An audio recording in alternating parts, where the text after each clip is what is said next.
नमस्कार दोस्तों, स्वागत है आपके अपने YouTube channel class two read में।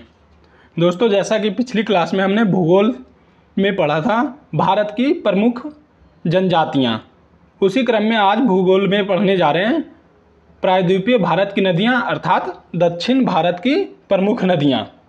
तो चलिए शुरू करते हैं दक्षिण भारत की नदियों से। तो सबसे पहले देखते हैं दक्षिण भारत की नदियों में। तो दक्षिण भारत की नदियों को मुख्यतः दो भागों में बांटा जाता है। एक, कुछ नदियां जो है वो अरब सागर में जाकर के गिरती हैं, उन्हीं में से कई नदियां ऐसी हैं जो बंगाल की खाड़ी में जाकर के मिलती हैं। तो सबसे पहले देखते हैं, तो प्रायद्वीपीय भारत की जो अधिकतर नदियां हैं वो हम जैसे कि महानदी, गोदावरी नदी, कृष्णा नदी, कावेरी नदी, ये सभी पूर्व की ओर बहने वाली नदियां हैं। अर्थात भारत का मानचित्र जब आप बनाएंगे तो दक्षिण भारत की जो नदियां हैं, तो महानदी, गोदावरी, कृष्णा और कावेरी नदी, ये सभी नदियां पूरब में बहते हुए बंगाल की खाड़ी में जाकर के मिल जाती है। वहीं नर्मदा, ताप्ती और माही जैसी प्रमुख नदियां जो है वह पश्चिम की ओर बहती है और अरब सागर में जाकर के मिल जाती है। पश्चिम अर्थात इस तरफ, पश्चिम पूरब, तो पश्चिम की तरफ जाकर के अरब सागर में मिल जाती है। तो सबसे पहले देखते हैं नर्मदा नदी। नर्मदा नदी की बात करते हैं तो इसका जो उद्गम स्थल है वह है मैकाल पर्वत की अमरकंटक चोटी से, जो कि प्रायद्वीपीय भारत की बात करें तो सबसे बड़ी नदी है जो अरब सागर में गिरती है। ये ध्यान रखेंगे कि अरब सागर में गिरने वाली प्रायद्वीपीय भारत की सबसे बड़ी नदी है। वहीं अगर पूछे कि प्रायद्वीपीय भारत की सबसे बड़ी नदी, तो वह नदी है गोदावरी नदी। तो यहाँ पर है नर्मदा नदी, जो कि अरब सागर में गिरने वाली प्रायद्वीपीय भारत की सबसे बड़ी नदी है। नर्मदा नदी की बात करते हैं तो यह जो नदी है वह विंध्याचल पर्वत के उत्तर में और दक्षिण में सतपुड़ा पर्वत, तो सतपुड़ा पर्वत और विंध्याचल पर्वत, इन दोनों के बीच से होते हुए बहती है नर्मदा नदी। जब आप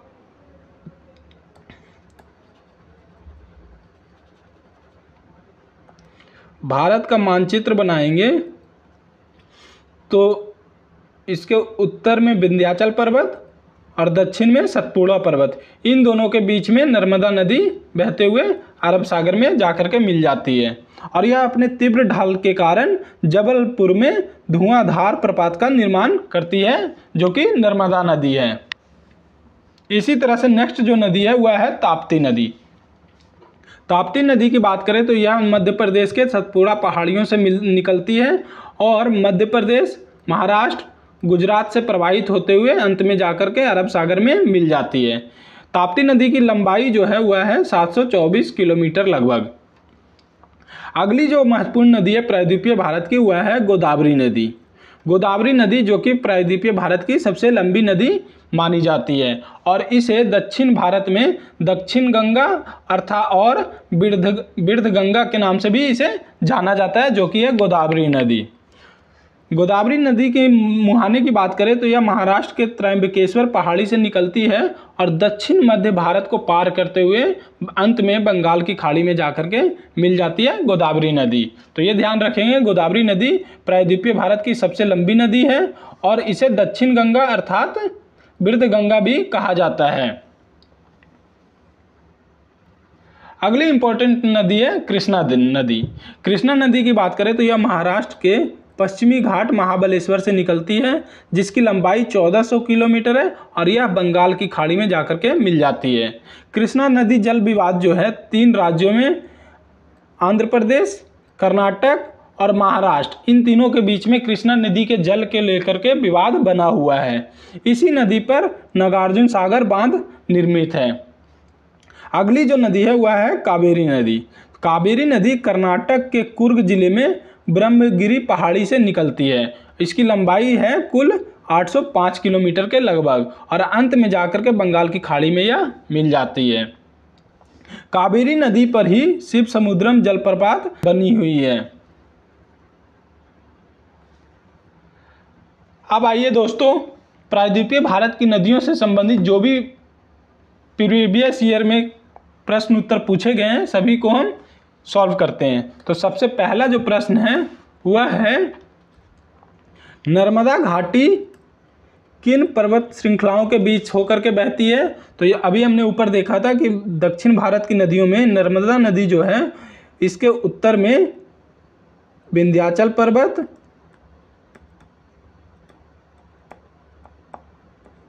और वहीं दक्षिण में बात करें तो सतपुड़ा पर्वत, और ठीक इसके बीच में नर्मदा नदी बहती है। तो नर्मदा नदी जो दो पर्वत श्रृंखलाओं के बीच में बहती है वह है सतपुड़ा और विंध्याचल के बीच में। अगला प्रश्न है निम्नांकित में से कौन सी नदी एक डेल्टा का निर्माण नहीं करती है। तो डेल्टा का जो निर्माण नहीं करती है वह है नर्मदा नदी। नर्मदा नदी डेल्टा का निर्माण नहीं करती है। अगला प्रश्न है अमरकंटक से कौन सी नदी का उद्गम होता है। ए दामोदर नदी, बी महानदी, सी नर्मदा नदी, डी ताप्ती नदी। तो ऑप्शन के अनुरूप अमरकंटक से जो उद्गम नदी है वह है सी नर्मदा नदी। अगला प्रश्न है नर्मदा घाटी उदाहरण है।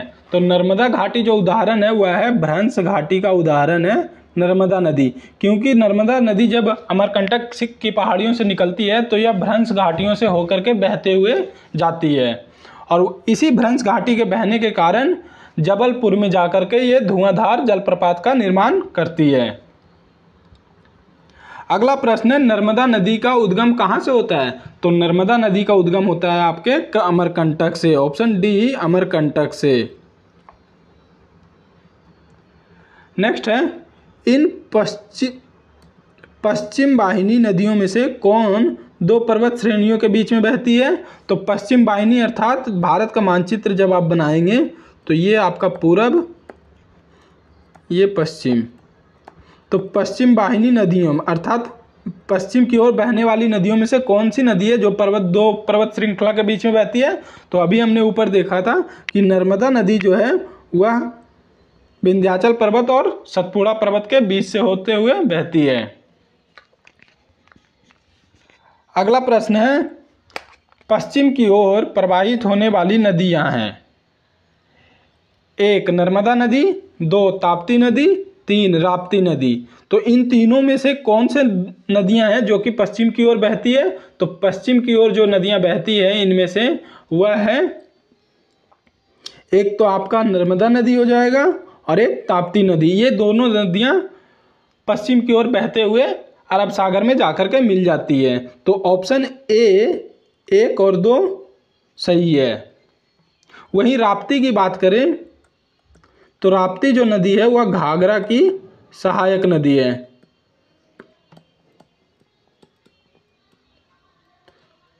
जो कि उत्तर पश्चिम से दक्षिण पूर्व की ओर बहती है। अगला प्रश्न है निम्नलिखित में से कौन सी नदी पश्चिम की ओर बहती है। तो ऑप्शन में दिया हुआ है ए गंगा नदी, बी नर्मदा, सी गोदावरी, डी यमुना नदी। तो पश्चिम की ओर बहने वाली जो नदी है ऑप्शन के अनुरूप हो जाएगा आपका नर्मदा नदी, ऑप्शन बी नर्मदा नदी। अगला प्रश्न है निम्न में अरब सागर में गिरने वाली नदी कौन है। तो अरब सागर में गिरने वाली नदी ऑप्शन में से हो जाएगा ऑप्शन ए गोदावरी नदी, बी ताप्ती नदी, सी कृष्णा नदी, डी महानदी। तो इन ऑप्शनों में से आपका ताप्ती जो नदी है वह अरब सागर में गिरने वाली नदी है। गोदावरी नदी, कृष्णा नदी और महानदी, इन तीनों नदियों की बात करें तो ये जाकर के बंगाल की खाड़ी में मिलती है। अगला प्रश्न है भारत की निम्नलिखित नदियों में से कौन पश्चिमी घाट से नहीं निकलती है। तो पश्चिमी घाट देख लेते हैं पहले। जब आप भारत का मानचित्र बनाएंगे, ये आधा मैप है प्रायद्वीपीय भारत की, तो ये जो आप पश्चिम की साइड आप ये क्षेत्र देख रहे हैं इसे ही पश्चिमी घाट से जाना जाता है। तो कह रहा है इनमें से ऑप्शन में जो दिए हुए हैं कौन सी नदी पश्चिम घाट से नहीं निकलती है। तो ऑप्शन के अनुरूप हो जाएगा आपका बी तापी नदी जो है वह पश्चिमी घाट से नहीं निकलती है, ऑप्शन बी ताप्ती। ताप्ती को ही तापी भी कहा जाता है। आगे बढ़ते हैं। अगला प्रश्न निम्नलिखित में से कौन सी नदी 3 बार दो धाराओं में विभक्त हो जाती है और कुछ मील आगे जाकर पुनः मिल जाती है, और इस प्रकार श्रीरंगपट्टनम, शिवसमुद्रम और श्रीरंगम के द्वीपों का निर्माण करती है। तो वह नदी है कावेरी नदी। कावेरी नदी पर ही श्रीरंगपट्टनम, शिवसमुद्रम और श्रीरंगम द्वीपों का निर्माण होता है और यह 3 धाराओं में विभक्त होती है। अगला प्रश्न है कावेरी नदी का उद्गम है। तो कावेरी नदी का उद्गम है ब्रह्मगिरी की पहाड़ियों से। ऑप्शन बी, ब्रह्मगिरी की पहाड़ियों से कावेरी नदी का उद्गम है। नेक्स्ट है कावेरी नदी से कौन से राज्यों से होकर के गुजरती है। तो कावेरी नदी जो होकर के गुजरती है वह कर्नाटक, केरल और तमिलनाडु से, ये 3 राज्यों से होते हुए कावेरी बहती है। नेक्स्ट प्रश्न है निम्नलिखित नदियों में से किसको दक्षिण की गंगा कहा जाता है। तो अभी हमने ऊपर पढ़ा था कि दक्षिण की गंगा और वृद्ध गंगा कहा जाता है गोदावरी नदी को। ऑप्शन सी, गोदावरी नदी को। दोस्तों ये ध्यान रखेंगे कि ये एनसीईआरटी के अनुरूप है, जो कि गोदावरी को दक्षिण गंगा कहा जाता है। कहीं कहीं आपको कावेरी नदी को भी दक्षिण गंगा कहा जाता है। तो ये ध्यान रखेंगे कि एनसीईआरटी के अनुरूप ही आंसर आपको देना है। तो सही आंसर हो जाएगा गोदावरी नदी।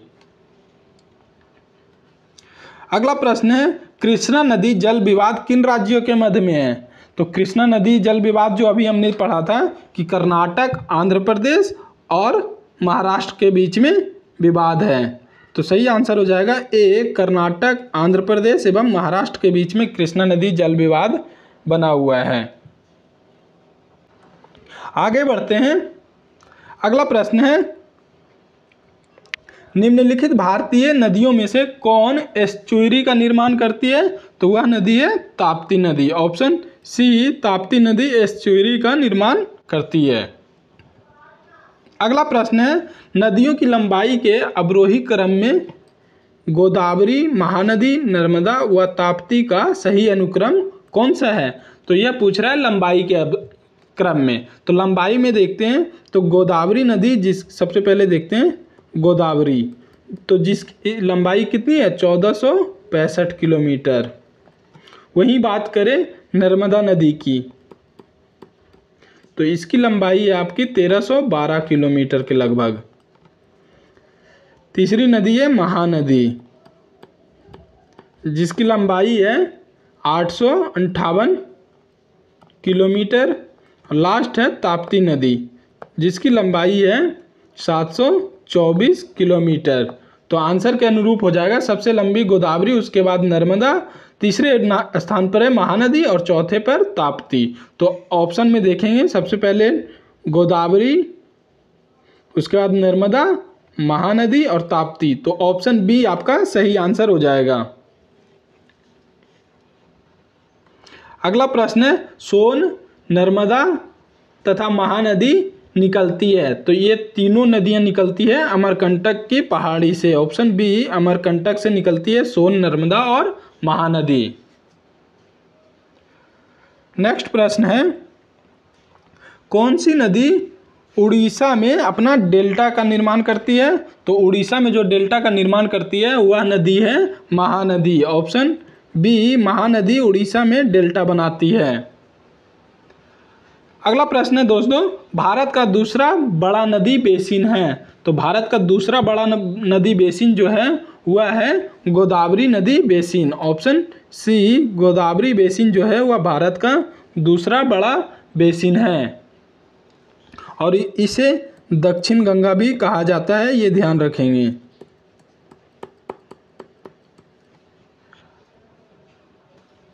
दोस्तों आज का प्रायद्वीपीय भारत की नदियों में लास्ट प्रश्न जो है वह है प्रायद्वीपीय भारत में सबसे लंबी नदी कौन सी है।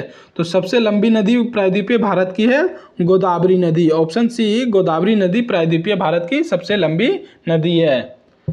तो दोस्तों आज के वीडियो में हमने देखा कि प्रायद्वीपीय भारत की महत्वपूर्ण नदियां और उससे संबंधित जो भी प्रीवियस ईयर में क्वेश्चन पूछे गए थे। तो आज के वीडियो में इतना ही। धन्यवाद।